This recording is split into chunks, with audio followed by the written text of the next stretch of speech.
Well, welcome everyone. I guess I'm hosting on behalf of the school as well. So we are very happy to have you and also our guests. So from a tech conversation, I guess we're going into another part of design and really getting into fashion. It's an area that Parsons is very well known for as well. And I guess as a strong bank, as Michael Kors, we are interested in learning a lot about how things work within the brand as well as your experiences. I want to start by asking to set up the context briefly about yourselves. How did you get to where you are today into your roles at Michael Kors? Well, I've been at Michael Kors now for 11 years, and originally I very briefly studied architecture, and after 3 months dropped out because I knew it wasn't the right thing for me, and I hadn't, even though my parents encouraged me, were behind me in what I wanted to do, my school didn't really encourage me to go to art college, but so I dropped out. I went to art college. I studied, I did a BA in jewelry design, and then I had 2 years out where I was doing various things like teaching designers in the Philippines and designing interior products. And during my jewelry degree course, I had taken a fashion, 1 day a week I did fashion, and I'd really started trying to combine I was trying to make bags with metal and leather, and so I'd really started to realize I preferred the bags even more to jewelry. So I went, after 2 years out, I went to the Royal College of Art and did a master's in accessory design, and that was 2 years. It was a really amazing experience. We were with all the fashion students, but there was only a few of us there was 2 of us doing handbag design and then 2 people doing footwear in the year. And there's not many places you can really study accessory design. And straight from college, I briefly worked for a British company called Bamford. And then I went to work for Gucci, and I worked for them for 3 years. I was the only non-Italian handbag designer on the team. And you were based in Florence? I was actually based in London because it was when Tom Ford was there, and at the time he was also doing YSL and wanted the YSL team in Paris and the Gucci team in London. But we spent a lot of time in Italy, so either Milan or Florence for the shows or just going to the factories.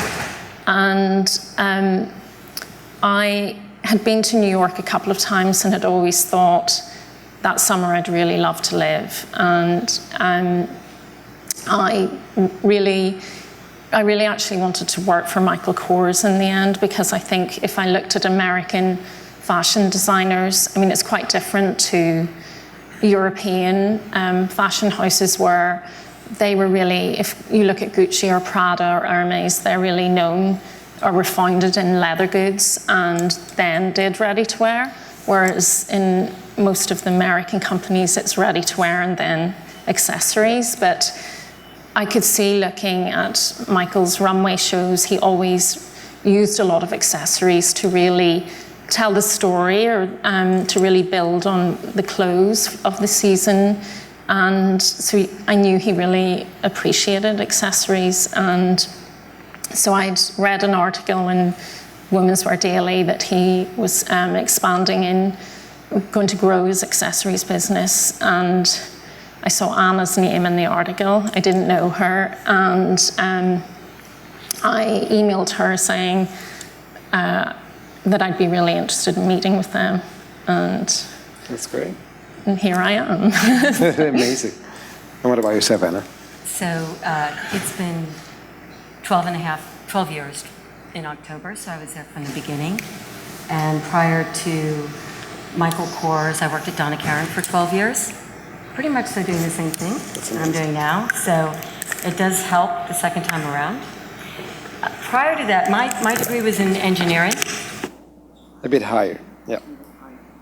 So my My degree was in engineering. Still not working. Can you guys hear me? Okay. So now are we better? Yeah. Okay. My degree was in engineering, industrial engineering. So my expertise really was in manufacturing. Yep. And I worked for IBM, but that was 30 some odd years ago. So I wouldn't call myself a technology person today. And so from there I went to business school, got my MBA, did some small business consulting, and then again I came to New York.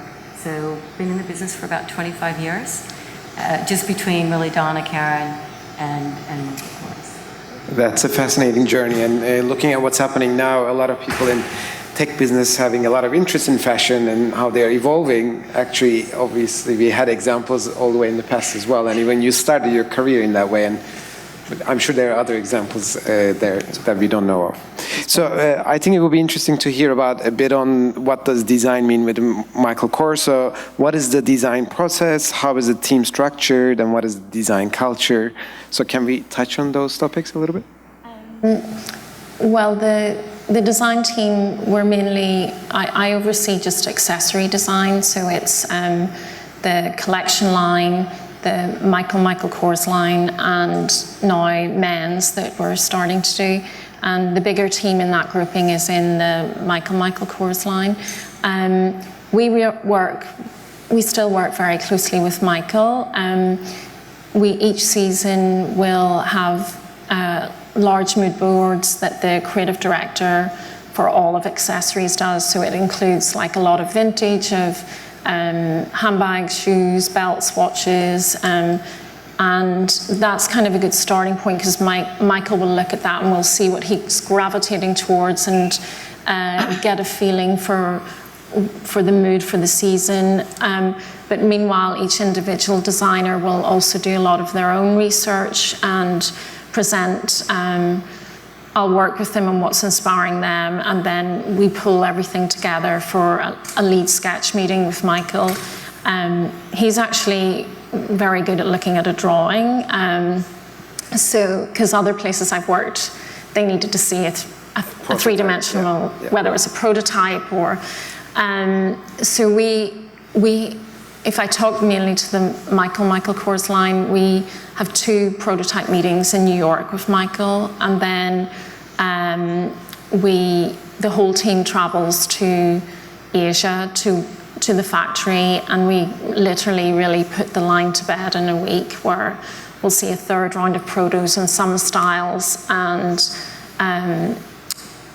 correct them again, and then about 6 weeks later the market samples come in to the showroom. Yeah. And how large are the teams in design? They're not very large, competitively speaking. Which is great, yes. Yeah. I mean, the way Nicola's set up her team is it's done by brand. So you've got the collection team. We have a hardware team that supports it. We're bigger than 3, but men's is actually 1 with a couple of designers, 5 or 6 designers for MMK, a few for collection. It's a very tight team if you look at the competition. Yeah, they're much larger. I think that is part of the success is that it was a great presentation earlier from the gentleman from Bonn. And there's some things, I guess, the difference between Donna Karan and Michael Kors is quite different. But when he showed the drawing where you're kind of circling and circling and circling, that was like working at Donna Karan. You needed more resources, actually, to handle that. So you need a bigger team because that takes more time. In this case, actually, Michael's is a fairly straight line, and I think the other drawing was more applicable. Not perfectly straight. There's nothing.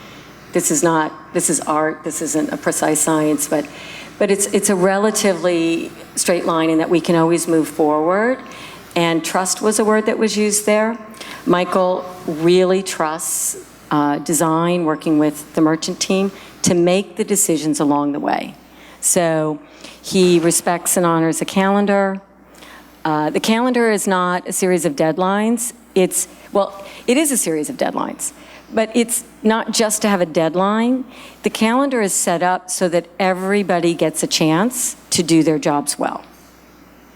So that includes the supply chain too. Yep. So I think the reason why our teams can be reasonably tight is we're all together physically, within a couple of floors, and it helps. We're not circling back so much. There's trial and error. And then the other piece is that, was it Rich, was that his name from Vine? Yeah. Well, so the other thing that Rich, I think, alluded to, which is super important, is the whole accountability piece, which I know Nicola may even speak to more, but even if you're not in the mood, you still got to design. You've got to move this process forward. So, obviously some days are better than others. It's true for business people too. So the teams are fairly tight. I don't know what else you want to add to that. I would just say that I think if I was to describe the design culture in one word, I'd say it's very collaborative at Michael Kors.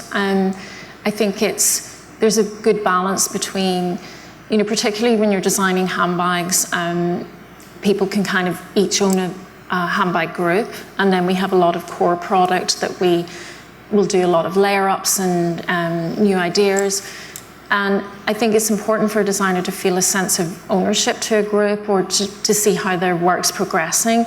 But at the same time, everyone really feels like we're a team together with one end goal of just making the product even better than the last collection. And that if someone has an idea that, or they find something that they think is going to work in another person's group, everyone shares and is very open to that. Or if there's a deadline, other people will jump in and help someone finish their work. So, what is impressive to see is the tight team that's actually running a design-driven business that is over $4.5 billion, to my knowledge, right? So, a large public company that has been very successful. So that's very impressive to see. But I guess the question is, how do you turn design into money? In some ways, there's obviously some formula, and there has been some success within Michael Kors.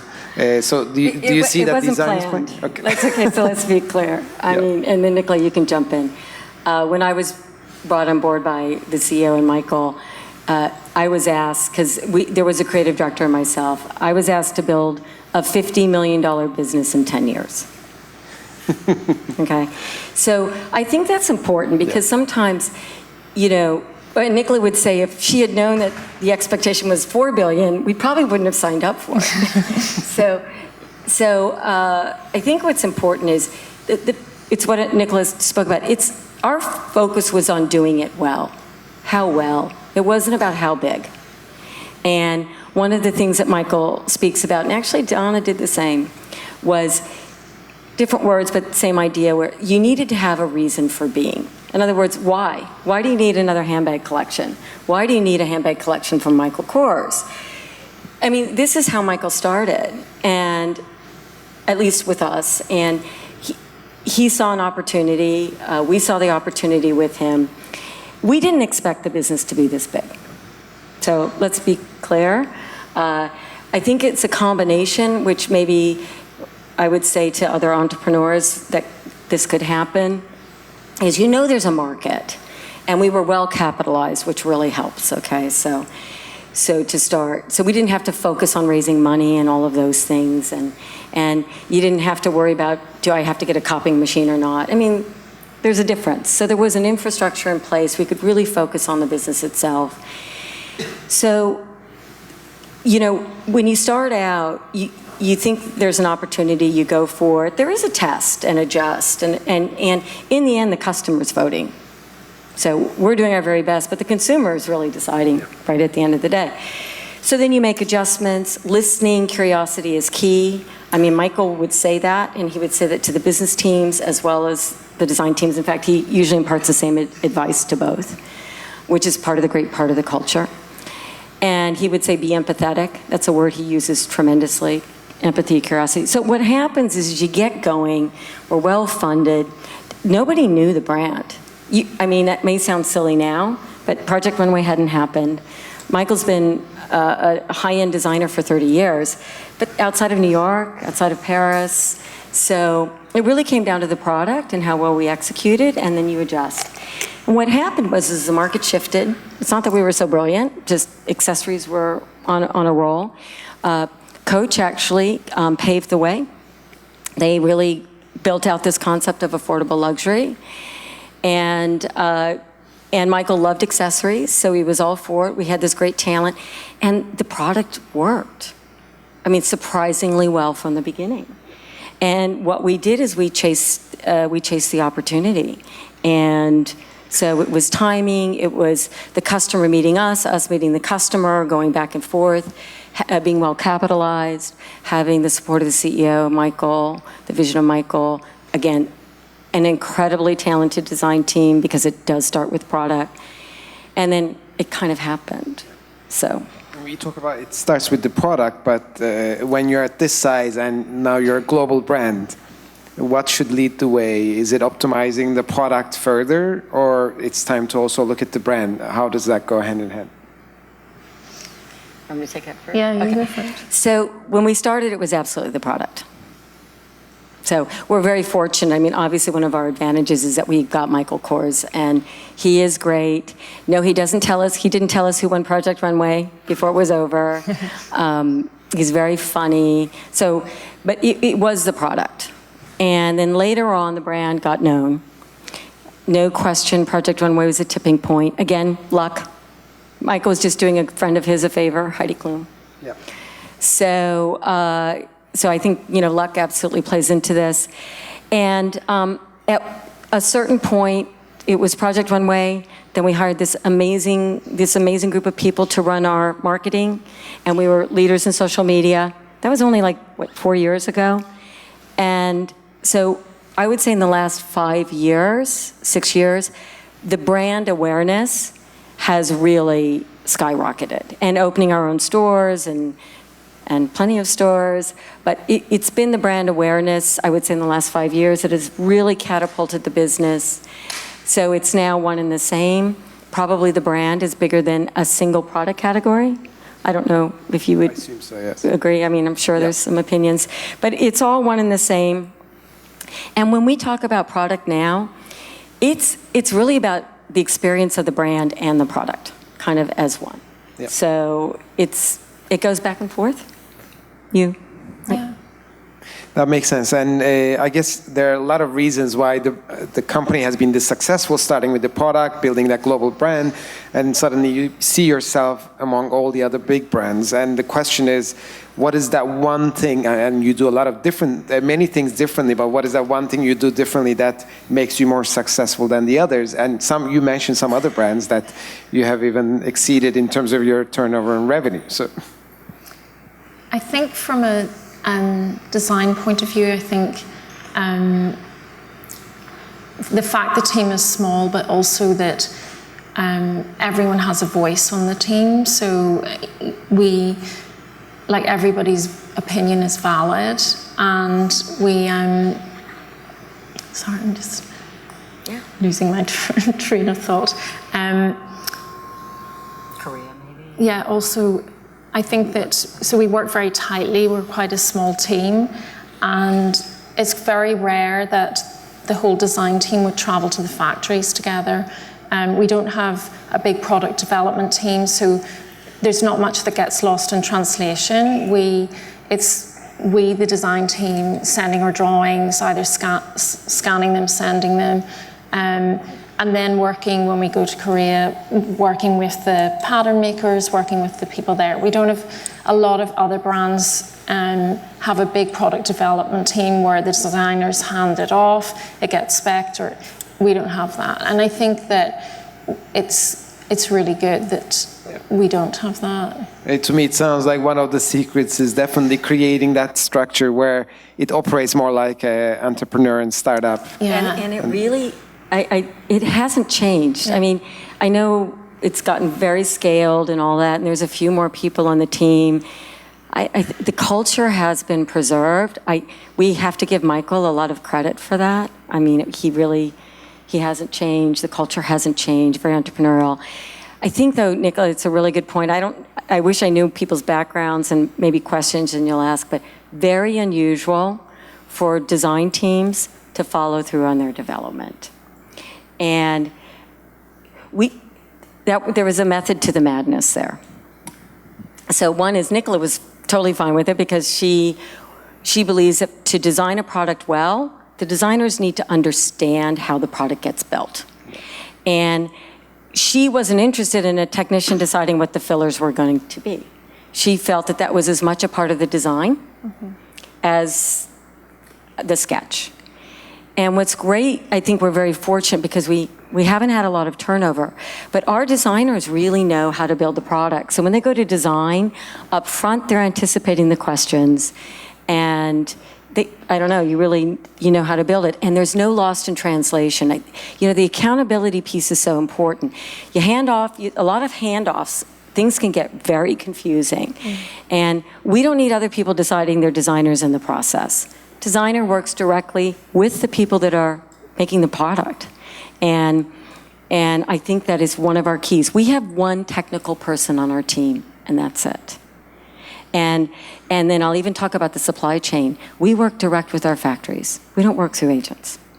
So once again, just as design is very hands-on with the product from a development standpoint, on the business side, we are very hands-on from a production standpoint. And I think one of the keys to the secret sauce, and it actually starts with Michael. Michael has said in front of the design team, guys, this is only the beginning of the process. The production piece is just as important, okay? The development, the production piece. If you want a great product at the end of the day, it's about how all of that comes together. And Nicola and I remind ourselves, the last people to touch the product, design could do all this fabulous work up front. Well, if we can't develop it, what good is that? Yeah. Okay, let's say you get it developed. Now you've got to get it produced. Well, sometimes designers want to work with people that are great at development, but they're not great at production. Well, what good is that? Now you don't have the product in the stores? Then that becomes a vanity project. So I think that one of the keys is that just as design works directly with the development teams, the factory's development teams, okay? Yeah. We work directly with the factories on the production. In the end, the factories touch the product last. They ultimately have the single biggest impact on the commercial success of the business, not only because of the quality of the product and really preserving the intention of the product, but also to be on time and to be priced so that the consumer wins, that there's real value in the product at the end of the day. All those pieces need to come together to ultimately build, I think, a business that can be even bigger than you can imagine. Yeah, that's amazing. So maybe also touching back onto some of your... You agree, Nicola? Yeah, that's great. That's really a successful model in my mind as well, looking at how a lot of businesses operate it. So it's quite impressive. And looking at your experiences in the industry, maybe I want to also touch on what we're seeing happening now. We see a lot of recent successes on the intersection of technology and fashion, such as Warby Parker and many other businesses that are coming up. Do you envision the next wave of business opportunities at that intersection between tech and fashion, looking like what does it look like? Can you predict from a personal point of view with your experience? I can't. Can somebody else? Can anybody else help us? No, I think the big question, if we're going to talk about Warby Parker and obviously Everlane and some really great businesses out there today, I think that it'll be interesting to see, how that builds and grows over time. I think it's fantastic. Yeah. I think in the end, the consumer's winning, and it will be the consumer's choice. It takes time, but certainly the distribution is changing. And what I would say on our end, the question we ask ourselves is, what will the balance be between brick and click?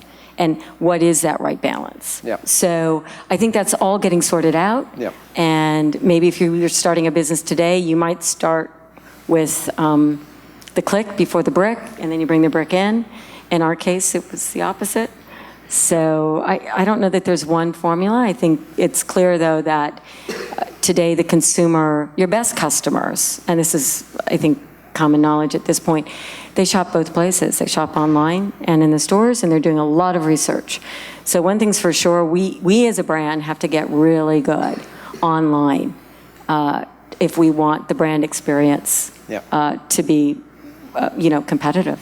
Yeah. And retail part has always been the most attractive because that's, in a way, an easier area where there's a lot of interest and accessibility.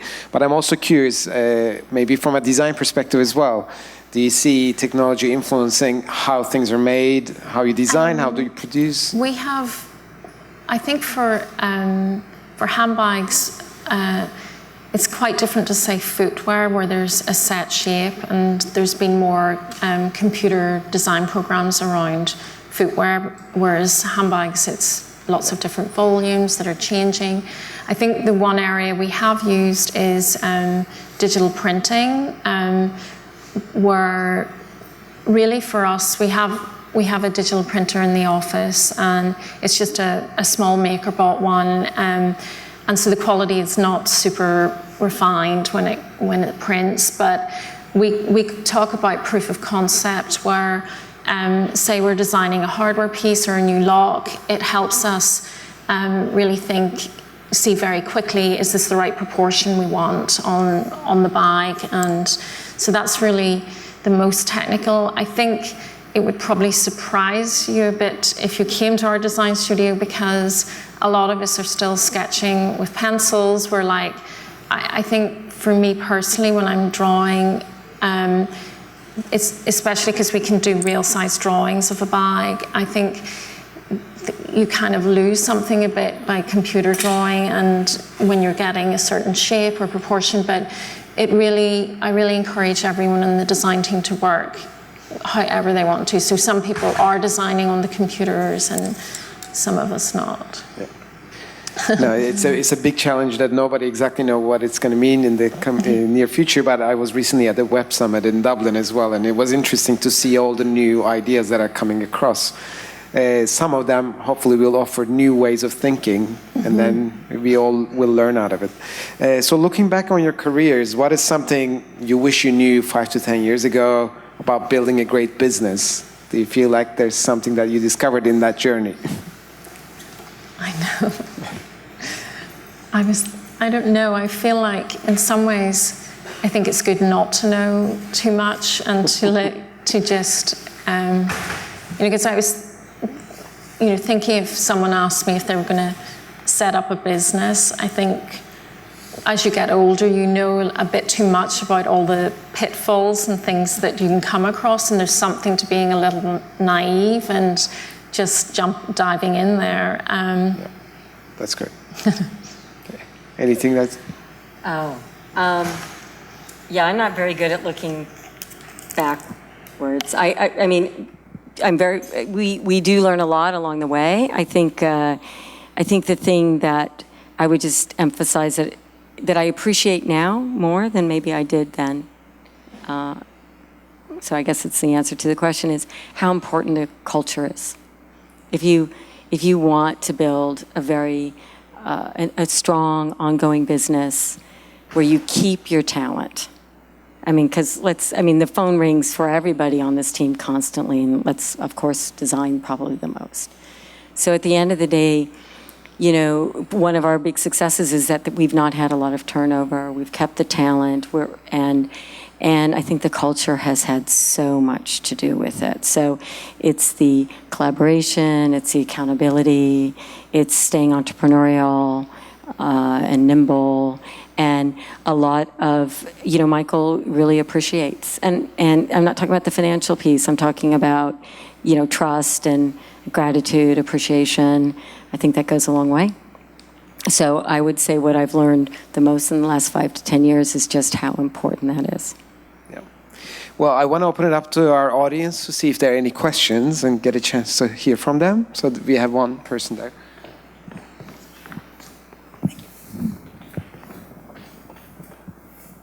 Thank you. Hi.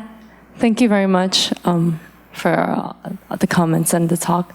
My name is Grace, and I am a student from here, so I'll probably give a perspective about what we study. I'm in the Design and Technology program, and the question has already been asked about technology being integrated with the design process. And it sounds to me so far that it's been focused heavily on retail, and also maybe at a minimum balancing level for the process of designing. But I'm wondering, because Parsons has such a interdisciplinary group of studies, for example, fashion studies, technology, lighting, like all types of product design that all interweave with the fashion industry. I'm wondering if that study could also be seen in the collaboration for an industry like Michael Kors. And if so, could that change some of the products to adapt more technology in the actual prototyping or the actual end product itself? I'm just curious. Maybe we can even define it as, is there a different future for accessories? Can it evolve? Yes, accessories.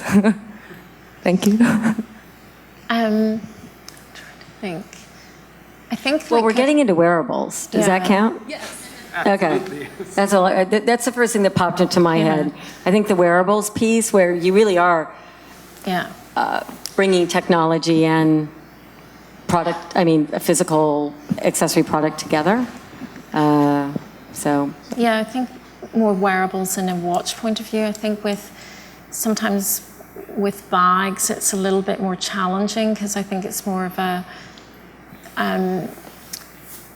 like we've looked at different things before about adding, like could you add something like charge your phone in a bag, but what makes it complicated is then what if that technology breaks down and it goes out of date fast? How do you feel about your leather handbag then? And is it easier to just buy a Morphe and carry it in your bag, or so I would say if you have some ideas for us. I know.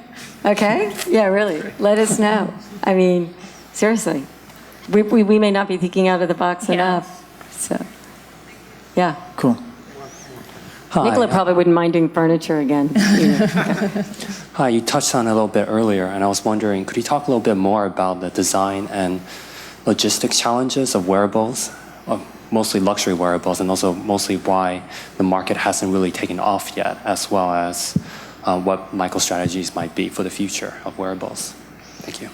So I'm not the best person to answer that question. I'll give you a very quick answer, only because, to be honest, we're on the outside looking in for that project. Watches is licensed to Fossil. So we're being kept apprised of the situation. I would say the reason why we didn't go in faster, and this is public knowledge, our CEO has said this, is that, again, the reason for being, okay, Apple's great, but part of what makes Apple great is that it has an ecosystem.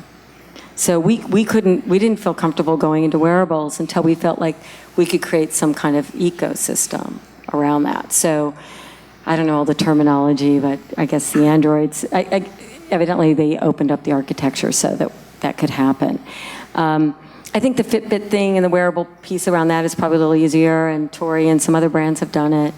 Again, it really comes down to a reason for being, and we just didn't feel that we could put out a product that was worthy of somebody spending the money on it, given what we thought the competition was doing. So I think it took time because they needed the ecosystem. It's not just the design of the watch.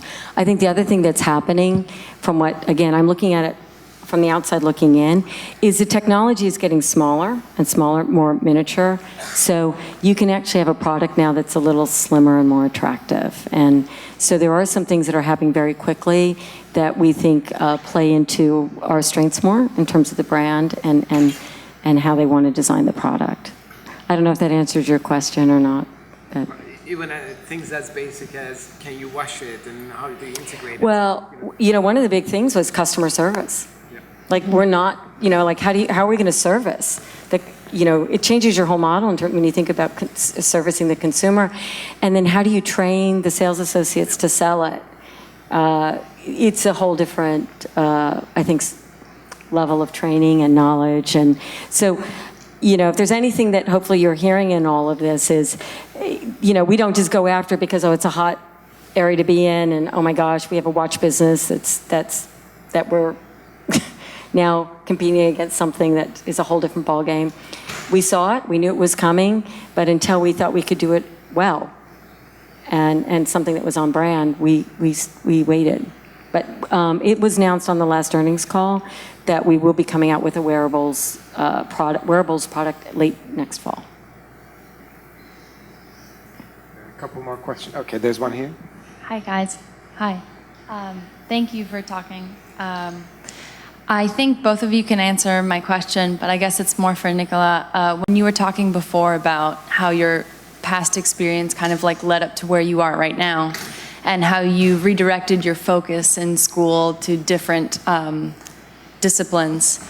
Now in the working world, do you ever find yourself kind of reflecting on your past experiences and how they influence what you're working on right now? Like architecture, for example, does that ever bleed into what you make as far as accessories?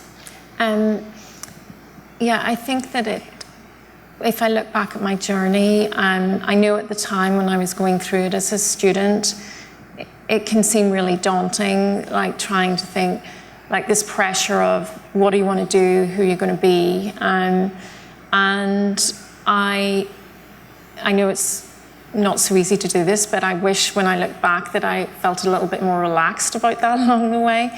I think that everything I've done in the journey has definitely feeds into what I do now. So the jewelry design background, I think what really defines luxury accessories or luxury handbags from other brands is the hardware in many ways, and it's creating iconic pieces of hardware. Everything, all the metal pieces on our bags are custom, so that definitely helps. I think when I then transitioned to go to the Royal College and be in the fashion department, at first that was a little overwhelming for me as well, because the way that the jewellery course I'd studied at Edinburgh College of Art initially, it was much more a fine art approach, so really working with the metals and soldering and hammering and making things and finding your own language. And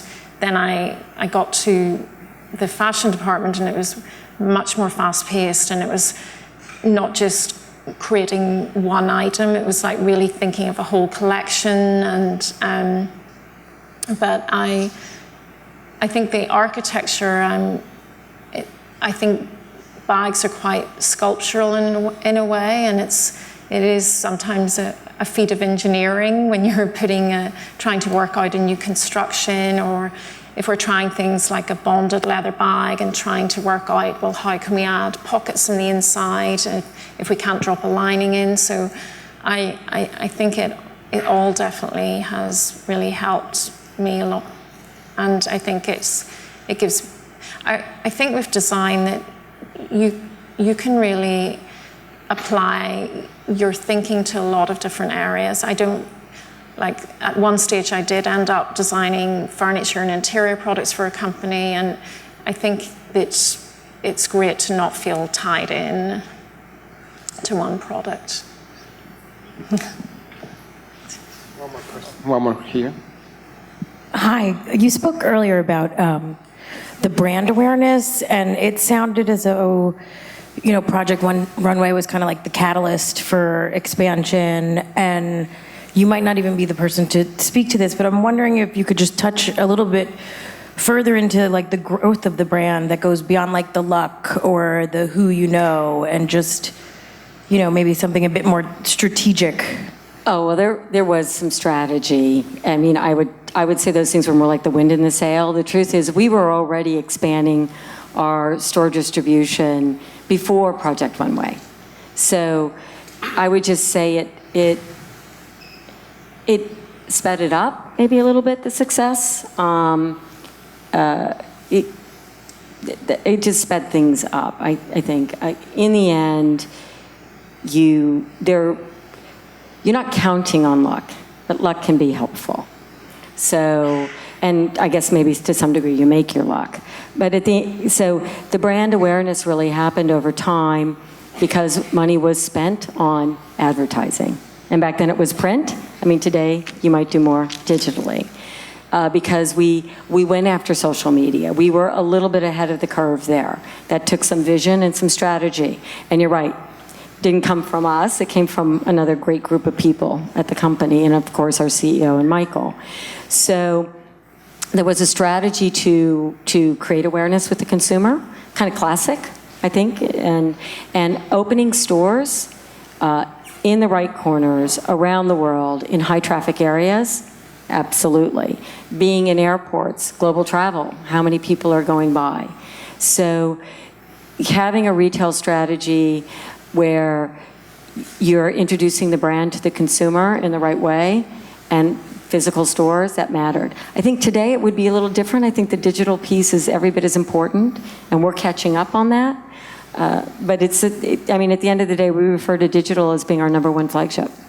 So I don't know if that answers the question, but it's product strategy, it's positioning, and then when you go to create consumer awareness, it's kind of classic. Yeah. Okay, I think that's actually all the time we have for questions, but are you going to be hanging around a little bit, or are you going to be hanging around a little bit, or do you have to go after this? Yeah, we can hang around for a bit. Okay, cool. So we'll move on to the next one, but thank you so much. That was fantastic.